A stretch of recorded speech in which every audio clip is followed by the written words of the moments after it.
My name is Crix Tal, and I honestly thought I was going to die that day. Not from some cosmic disaster or space plague, mind you, but from sitting 3 seats away from a genuine, certified Deathworlder. You know, one of those terrifying humans everyone whispers about in the dormitory halls after lights out. The Centauri Educational Complex was supposed to be the safest place in the galaxy. Seriously. We had force fields that could stop a meteor, security drones that could detect a hostile thought from parsecs away, and enough redundant safety systems to make a Kothari engineer weep with joy. The brochure literally said, "Where young minds flourish in perfect harmony," which sounds lovely until you realize they let a human enroll. Maya Thompson. That was her name. She sat there in the 3rd row, looking about as dangerous as a wilted flower. Short brown hair, average height by human standards, which meant she towered over most of us like some kind of gentle giant. The professors had given her one of those reinforced desks, the kind they usually reserved for the rock-eating Gorlaxians, because apparently humans could accidentally destroy furniture just by existing.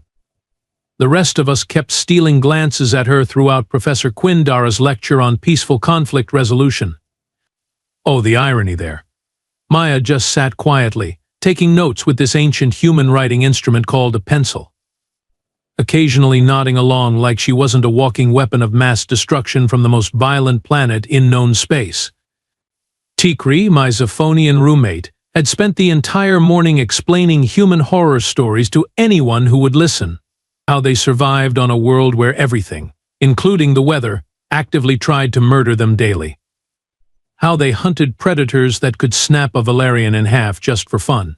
How they actually enjoyed recreational combat sports where they hit each other in the face repeatedly. Looking at Maya, though, I had my doubts. She seemed more interested in her quantum mechanics homework than plotting our demise. She even smiled politely when Professor Quindara made one of his terrible jokes about molecular bonding. A real killer would never laugh at something that bad. But then again, everyone knew that humans were masters of deception.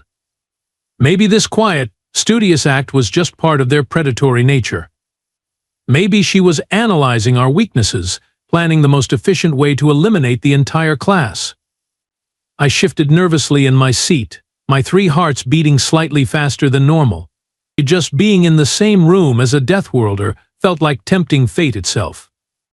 Then the universe decided to prove me absolutely, terrifyingly right.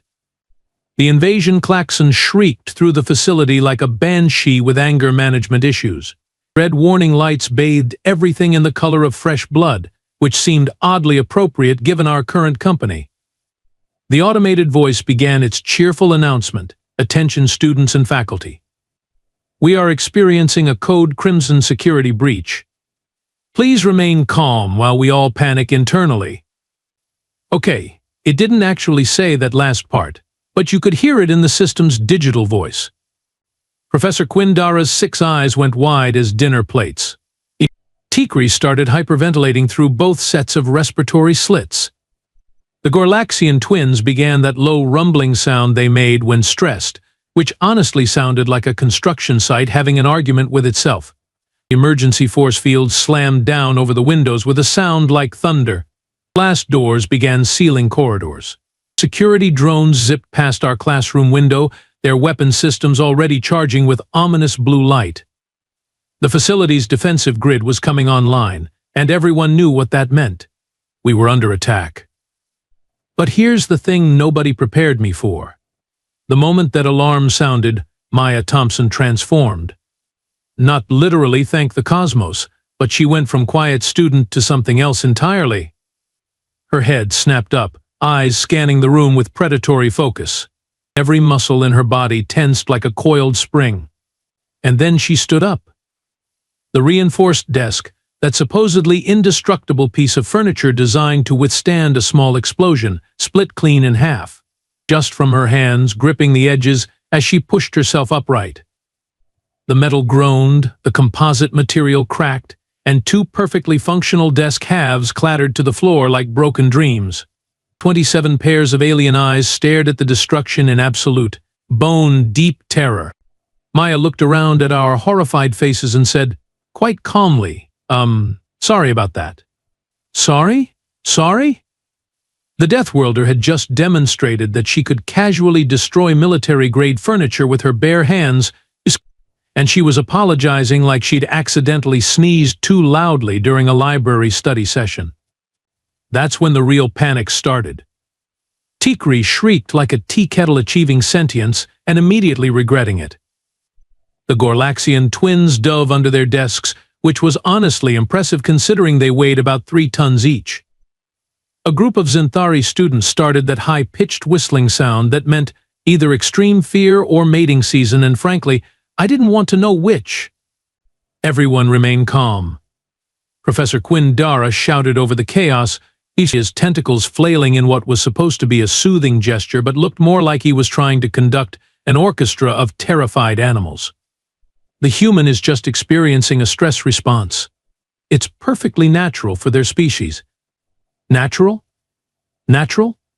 What kind of species considers furniture destruction a natural stress response? Maya took a step forward, probably trying to help, and half the class scrambled backward like she was carrying some kind of plague. Which, given human reputation, she very well might have been. Her hands were raised in what I later learned was a peaceful gesture.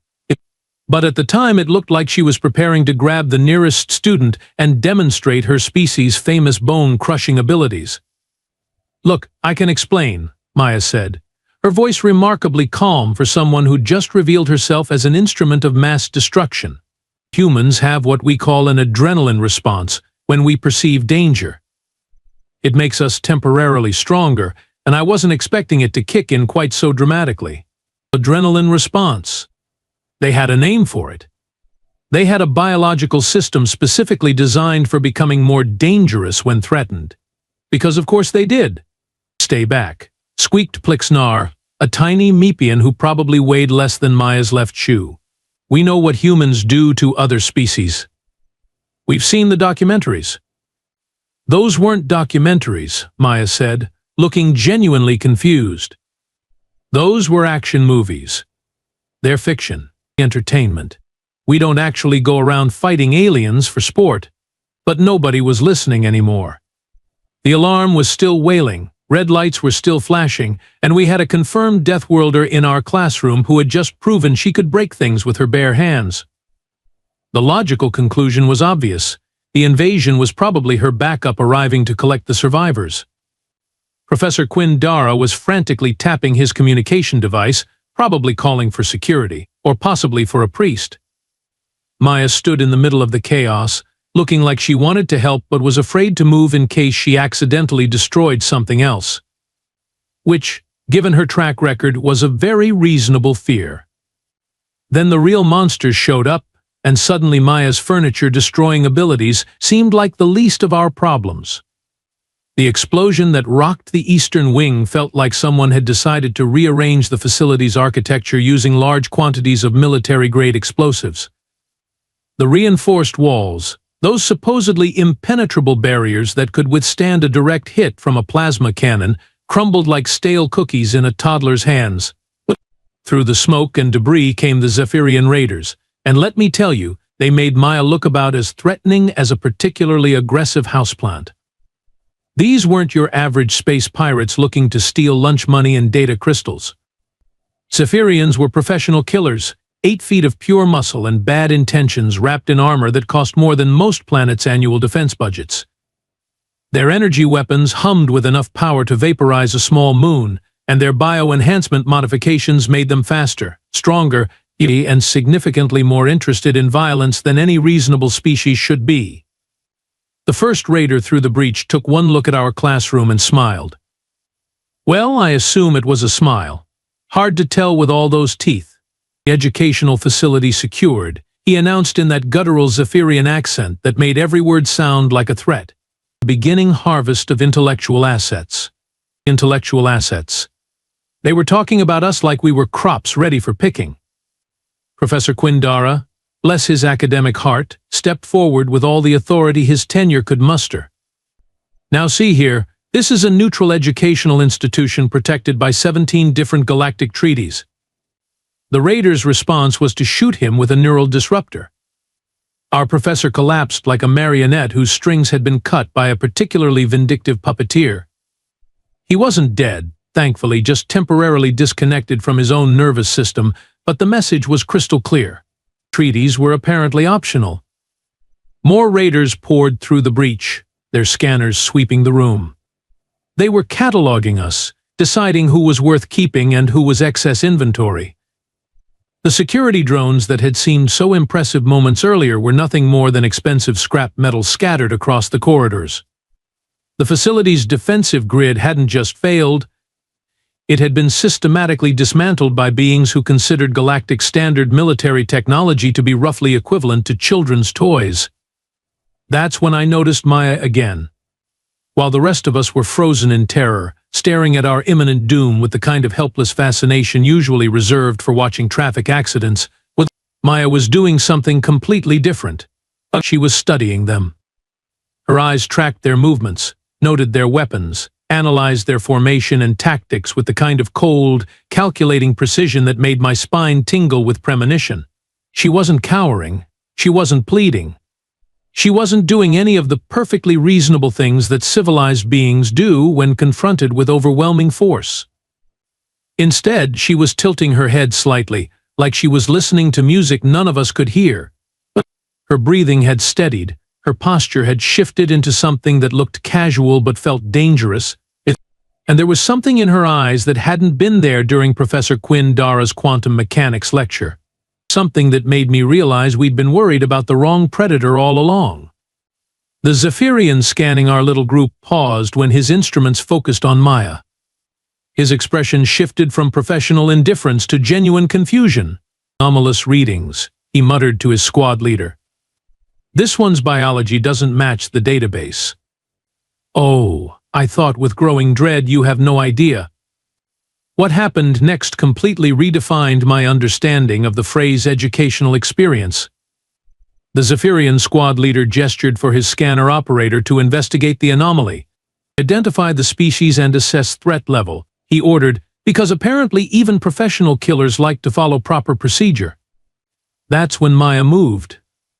I'd heard stories about human combat before, wild tales of berserker rages and impossible feats of strength. But nobody had mentioned their talent for weaponizing absolutely everything within arm's reach. Maya grabbed what remained of her broken desk, not the whole thing, just a jagged piece of composite metal about the size of a dinner plate, and hurled it at the nearest raider with enough force to embed it 3 inches deep in his chest armor. The raider staggered backward, staring down at the makeshift projectile sticking out of his torso like he couldn't quite believe what had just happened. Neither could I, honestly, but Maya was just getting started. She snatched up Professor Quinn Dara's holographic projector, yanked out some kind of internal component that sparked ominously, and threw it at the squad leader's weapon. The resulting electrical feedback sent blue lightning dancing across his energy rifle until it overloaded with a sound like an angry god having a temper tantrum. Impossible, the squad leader snarled, drawing a backup weapon. No species can calculate trajectory and electrical interference simultaneously under combat stress. Maya's response was to grab a standard-issue classroom chair, break off one of its legs with a casual twist that made my secondary stomach clench in sympathetic pain, and use it as a club to smash the targeting computer on another raider's weapon array. Then she spun around and used the same chair leg to trigger the emergency fire suppression system, flooding the room with flame-retardant foam that made visibility roughly equivalent to trying to see through a bowl of soup. The raiders, trained for conventional warfare and equipped with sensors designed to track normal movement patterns, suddenly found themselves fighting something that didn't follow any known tactical doctrine. Maya moved through the foam like it was her natural environment, appearing behind one raider to disable his communications gear, then vanishing before he could react. Only to pop up on the other side of the room to turn a portable whiteboard into some kind of impromptu shield and bludgeon combination. What is this thing? One raider screamed, trying to track a target that apparently understood the precise acoustics of enclosed spaces well enough to use sound as a weapon. Maya had somehow turned the classroom's public address system into a feedback loop that made everyone except her grab their heads in pain. But the most terrifying part wasn't her improvised weapons or her tactical unpredictability. It was her creativity. Where the rest of us saw a classroom full of educational equipment, Maya saw an arsenal waiting to be activated. The periodic table display became a handful of chemical samples that, when mixed with the fire suppression foam, it created a slippery mess that sent raiders sliding into walls like cartoon characters. The gravity simulation device, designed to teach students about planetary physics, became a localized field generator that made one raider suddenly weigh 3 times normal mass. She even weaponized the lunch period announcements, and somehow reprogramming the facility's communication system to broadcast a feedback frequency that interfered with Zephyrian neural implants. Half the squad was stumbling around like they'd been drinking fermented fruit juice.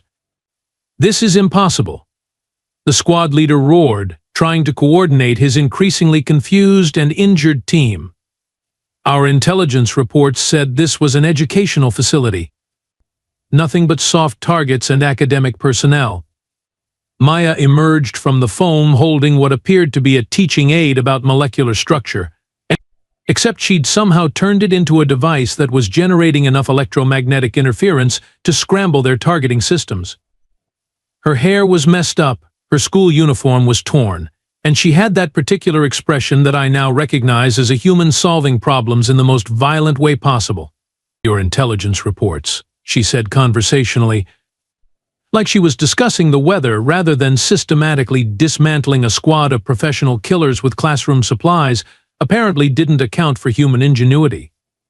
And that's when I realized something that made my blood run cold. Maya wasn't just fighting back against impossible odds. She was winning. Against superior numbers, better weapons, advanced armor, and years of military training, she was actually winning. Using nothing but educational equipment and what appeared to be a complete disregard for the laws of physics, common sense, and basic self-preservation. But here's where the story gets really interesting, and by interesting I mean absolutely terrifying in a way that would make existential philosophers weep with joy.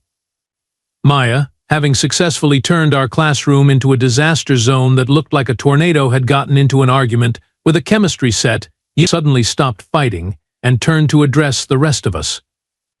We were still huddled in the corner like a collection of very scared houseplants, watching her demolish trained killers with school supplies.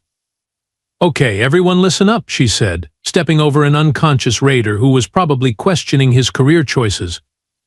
"I need your help." "Help?" The Deathworlder, who had just single-handedly defeated a squad of professional murderers using nothing but classroom furniture and academic enthusiasm, wanted our help. "I can't be everywhere at once," Maya continued, apparently oblivious to the fact that she'd just violated several laws of nature and at least 3 military treaties. "There are more of them in the facility, and I need you all to stop being victims and start being survivors." Tikri, who had spent the entire battle making noises like a deflating balloon with anxiety issues, raised one trembling appendage. "But we're not warriors. We're students.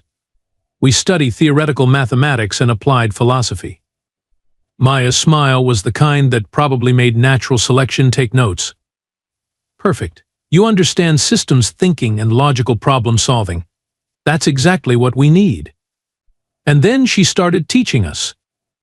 Not quantum mechanics or galactic history, but something infinitely more practical: how to not die horribly in the next 20 minutes. "Plixnar, you're small and quick," she said, pointing to the terrified Meepian. "You're going to be our scout. Use the ventilation system to move between rooms and report enemy positions." She handed him some kind of improvised communication device that looked like it had been built from spare parts and pure determination. "But I don't know how to be a scout." Plixnar squeaked. "You know how to observe and report data, right? Same principle, just with more running and hiding involved." The Gorlaxian twins, Bok and Gok, were assigned to be our mobile fortifications. Maya had somehow figured out that their natural rock-like hide could deflect energy blasts, and their impressive mass could be used to create cover for the rest of us.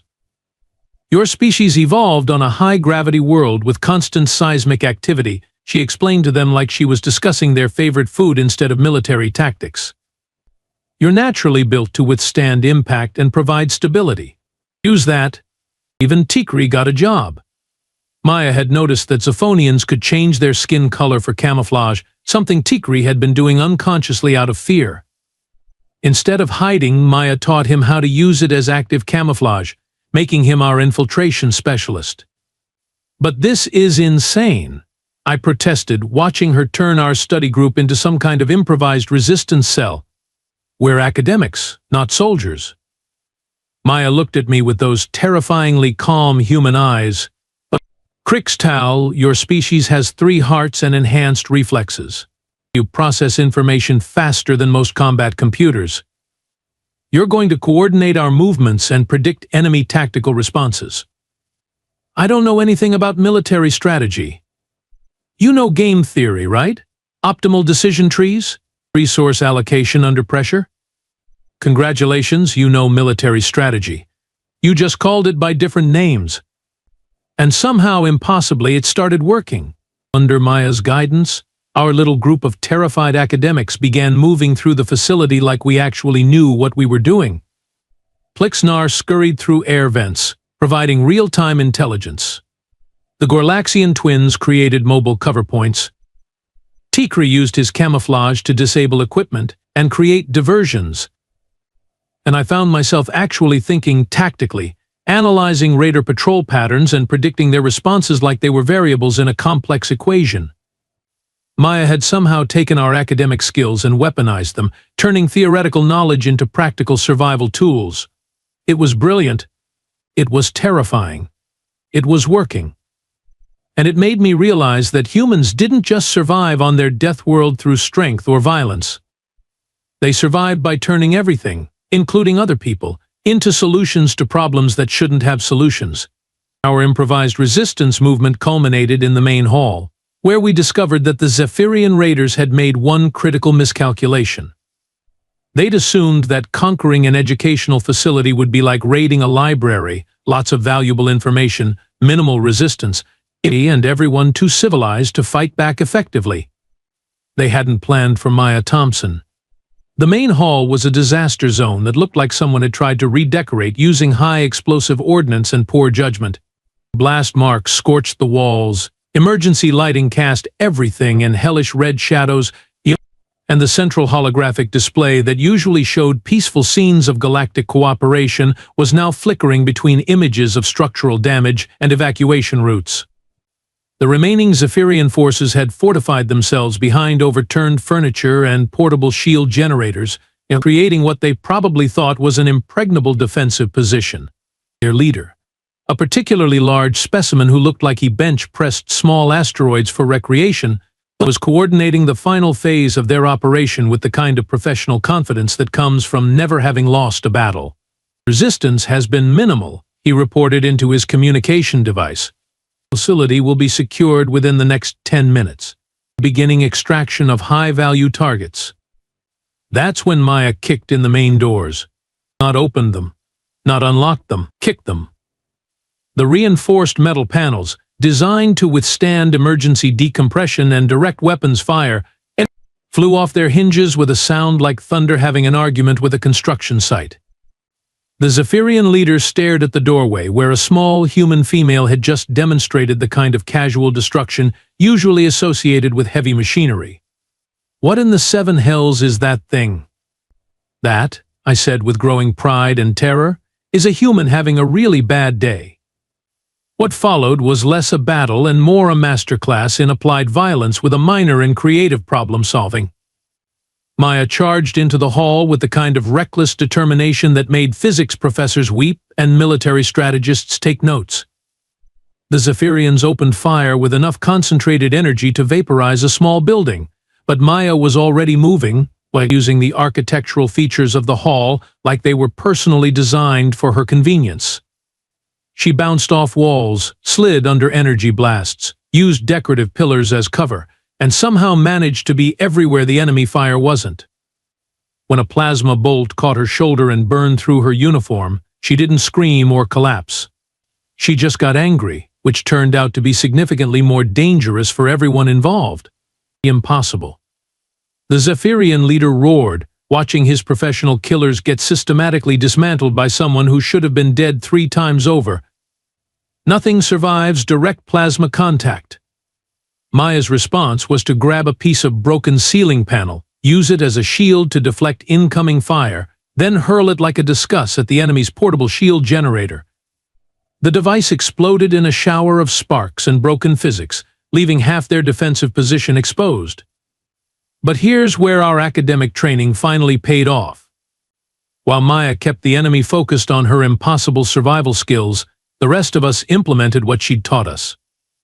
Plixnar had mapped every ventilation shaft in the building and was dropping improvised explosives, which were actually just chemical combinations from the science labs, into enemy positions from above. The Gorlaxian twins had positioned themselves at strategic choke points, using their natural armor to create mobile cover that allowed us to advance without being turned into academic paste. Tikri was using his camouflage abilities to sabotage equipment and create confusion, appearing just long enough to disable a weapon or communication device before vanishing again. And I was coordinating everything from a central position, treating the entire battle like a complex logistics problem with potentially fatal consequences for incorrect answers. Squad 7, focus fire on the central target. The Zephyrian leader commanded, trying to bring overwhelming force to bear on Maya. Negative effect. I reported to our team through the improvised communication network Maya had built. Human resilience factor exceeds expected parameters by approximately 300%. Maya took a direct hit from a military-grade energy weapon that should have reduced her to constituent atoms. Instead, she stumbled backward, shook her head like she was clearing away mild confusion, and kept fighting. The burn mark on her arm looked painful, but she treated it like a minor inconvenience rather than a potentially fatal wound. "This is impossible," one of the raiders screamed. "Nothing biological should be able to withstand that kind of damage." "You clearly," Maya replied, grabbing what remained of the central information kiosk and using it as an improvised battering ram, "haven't met many humans." The final turning point came when the Zephyrian leader, frustrated beyond reason by watching his elite forces get defeated by educational equipment and pure stubbornness, made the mistake of challenging Maya to single combat. He was twice her size, covered in military-grade armor, and armed with weapons that cost more than most planets' gross domestic product. Maya's response was to accept the challenge, disarm him using what appeared to be advanced knowledge of leverage and joint mechanics, and then pin him to the ground using a combination of human wrestling techniques and a broken desk leg. "I surrender," the leader gasped, staring up at the small human who had just systematically dismantled his entire operation using nothing but determination and creative violence. Maya looked around the ruined hall at the defeated raiders and her terrified but victorious classmates, and said the most human thing possible. "Does anyone know if the cafeteria is still serving lunch? All this fighting made me hungry." In the aftermath of what historians would probably call the incident, where a human single-handedly redefined military tactical theory using classroom supplies, the Centauri educational complex looked like someone had tried to redecorate using explosives and very poor judgment. Emergency crews swarmed through the facility. Medical teams tended to the wounded raiders with the kind of professional confusion that comes from treating injuries caused by weaponized educational equipment. And security forces stood around looking like they couldn't quite believe what had just happened. Maya sat on the steps of the main hall, calmly filling out what appeared to be an incident report while medics fussed over her various burns and injuries. She kept insisting she was fine, which only made them more concerned because apparently fine. For a human included things that would hospitalize most other species for weeks. "I still don't understand," I said, settling down beside her with my 3 hearts still beating faster than normal. "How did you know what to do? How did you turn all of us into soldiers when none of us had any military training?" Maya looked up from her paperwork and smiled, the same polite expression she'd worn during Professor Quindara's terrible jokes about molecular bonding. "I didn't turn you into soldiers, Crixtal. I just helped you realize you were already problem solvers." Military tactics are just problem-solving under pressure with potentially fatal consequences for wrong answers. But the way you fought, the things you did, that wasn't normal academic behavior. No, Maya agreed, wincing slightly as a medic applied some kind of healing gel to the plasma burn on her shoulder. But it wasn't abnormal human behavior either. We're adaptable.